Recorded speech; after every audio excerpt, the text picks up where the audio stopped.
මදුෂාන් හරීන්ද්‍ර පදනම් මගින් කොළඹ දිස්ත්‍රික්කය තුළ සිදු කරන සමාජ සත්කාර වැඩසටහන් මාලාවේ තවත් අදියරක් රත්මලානේදී පැවැත්වුණා.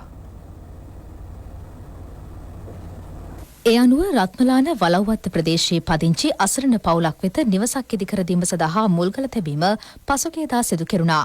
මෙම පවුලේ දරුවන් 4 දෙනෙකු සිටින අතර නිවසක් නොමැතිකම හේතුවෙන් ඔවුන් දැඩි දුෂ්කරතාවට පත්ව සිටිනවා. නව නිවසට මුල්ගල තැබීම මදුෂාන් හරින්ද්‍ර මහතා සිදු කළා. දරුවන්ගේ අධ්‍යාපන කටයුතු සඳහාද මෙම පදනමින් ආධාර ලබා දීමට කටයුතු සූදානම් කර තිබෙනවා.